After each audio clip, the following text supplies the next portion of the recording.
On the night between October 12th and 13th at 12:18 a.m., a sudden roar broke the silence over Feodosiia as residents watched blazing flames consume the city's marine oil terminal.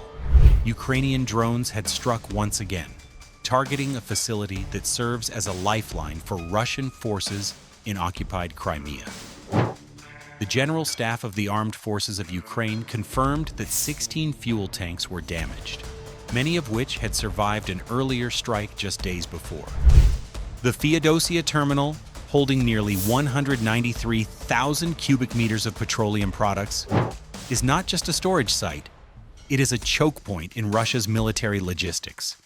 Smoke and fire lit the night sky, while authorities scrambled to contain the fire, showing all the more clearly how Kyiv is bringing the war directly to the arteries of its opponent's supply chain.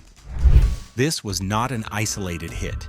In tandem, Ukrainian forces targeted a P-18 radar station in Krasnopoliana, a UAV command post in Oleshki, and an ammunition depot near Makiivka, demonstrating precision, coordination, and reach far beyond the front lines. Each strike carried one united message: no facility is untouchable, and the war is no longer just fought on the ground. Feodosia's blazing tanks are the latest signal that Ukraine is changing how the world views this Ukraine-Russia conflict. But how far can Kyiv push its long-range strikes before the ripple effects hit deeper than fuel shortages? And more importantly, what does this mean for Russia's ability to sustain its military operations in Crimea? At 10:30 a.m. on October 10, 2025, imagery analysts in Kyiv closed a circle of evidence and decided on an operation they were hoping wouldn't occur but had expected. The Feodosiia marine oil terminal in occupied Crimea, which had been damaged on October 7th, was being brought back into service. Recent satellite photos showed pump houses steaming, tanker trucks queued along service roads, and storage tanks that had been blackened but were now intact, bearing fresh, bright bands where repairs had begun. Signals intelligence layered on top of those images, intercepted logistics manifests, and corporate communications confirmed new deliveries of fuel and spare parts. What had been a temporary setback for the occupier was slowly turning into renewed capability. The planners' objective shifted accordingly, to prevent recovery, not simply repeat a spectacle. The goal was to turn intermittent disruption into consistent incapacity. Therefore, the planning behind this operation was methodical, because the environment was unforgiving. The terminal sat on a peninsula where coastal radar, layered air defenses, and nearby air bases created a defensive umbrella. Satellite coverage, seismic thresholds, weather models, and historical radar behavior were combined into a single operational map. Analysts looked for systemic patterns. Where did radar returns go quiet? Which battery crews had long duty shifts and showed higher false alarm rates? When did civilian contractors return to work? That synthesis revealed a narrow window of opportunity before an incoming storm system would improve detection conditions for the defenders. The strike would come fast and precise, timed to exploit gaps in human attention, sensor geometry, and meteorology. At 8 p.m. on October 11th, teams in the Mykolaiv and Zaporizhzhia sectors staged a diverse drone fleet. Some airframes were built for speed and low observability, others for consistency, and a subset were purpose-built decoys, hollow fuselages with radar reflectors and passive thermal signatures intended to mimic loaded strike drones without the explosive consequences. Decoys are cheap insurance. Their purpose is not to damage the target, but to make the defender spend missiles, ammunition, and time, all of which are commodities that cannot be quickly recovered.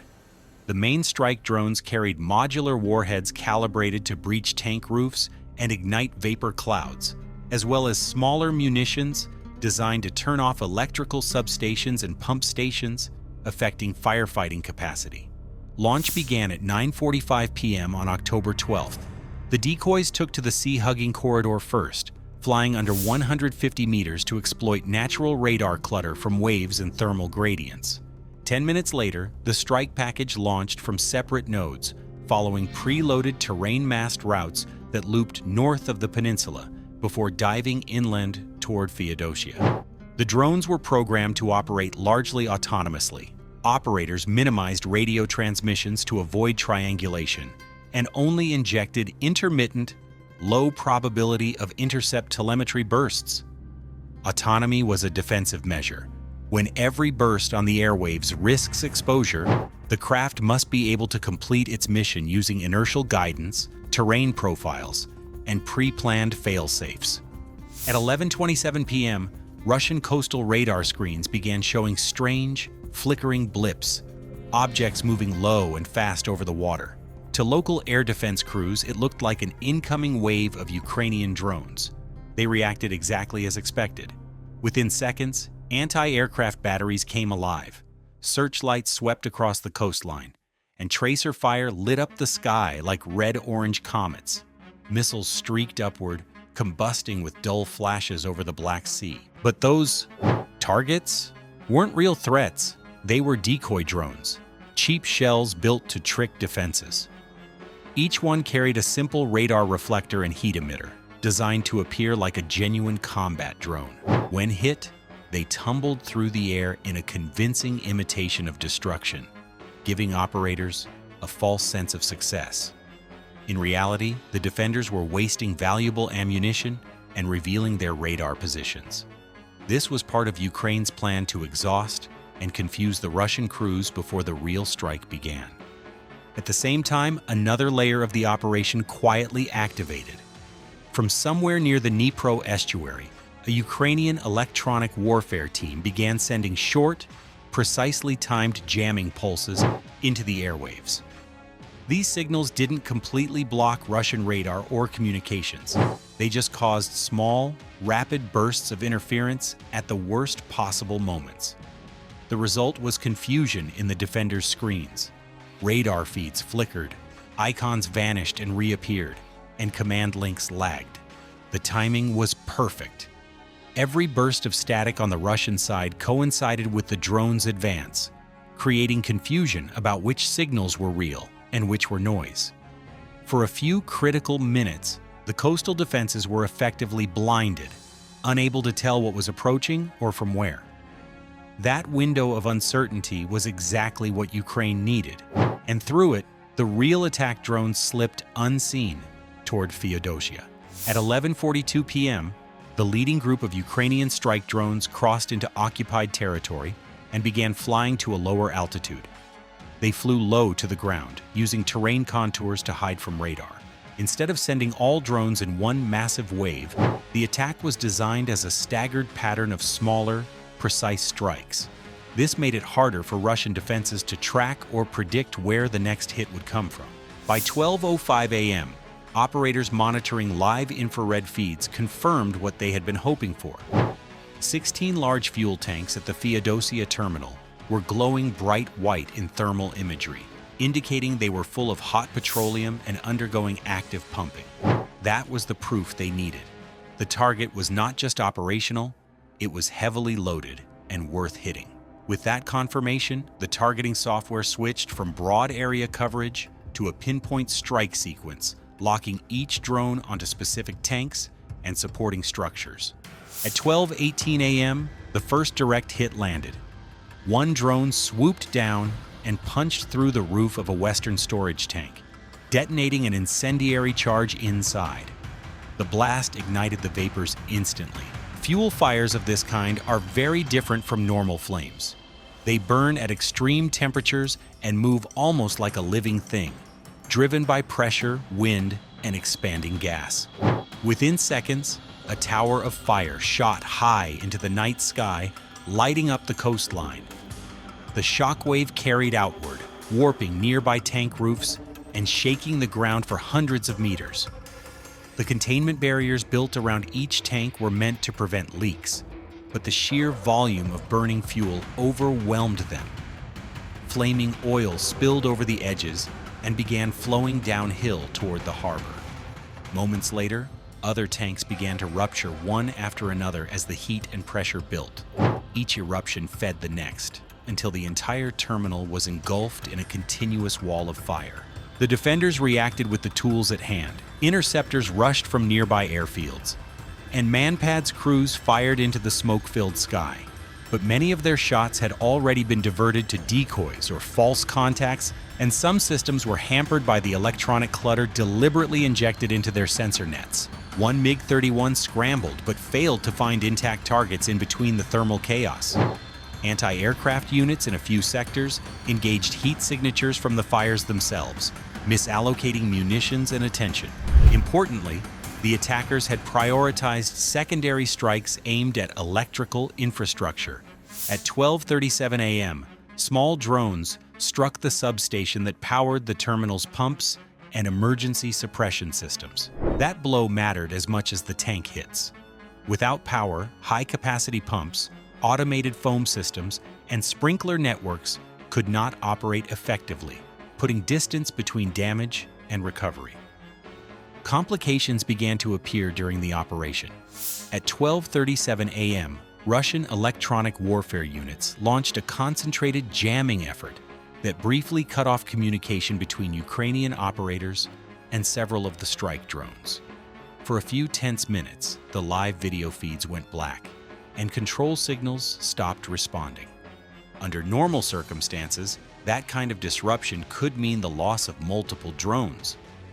But these aircraft were designed to handle exactly this kind of interference. When they lose connection, they automatically switch to their internal guidance systems, using built-in gyroscopes and preloaded flight paths to keep going. It is a form of digital instinct that allows them to continue flying even when blind. For roughly 10 minutes, those drones flew in total silence, without any direct control from their operators. Then, one by one, their signals reappeared on the command screens. The units that had gone dark were now transmitting confirmation of completed strikes. That ability to stay on course and carry out an attack even when jammed is what makes these modern autonomous systems so effective. They do not panic, hesitate, or need rescue. They simply keep moving toward their assigned coordinates and finish the job. In this case, that resilience ensured that the strike plan remained intact despite the defenders' best efforts to disrupt it. By 1 a.m., the terminal was an inferno. Flame heights reached tens of meters, and satellite infrared sensors recorded temperatures consistent with primary hydrocarbon combustion.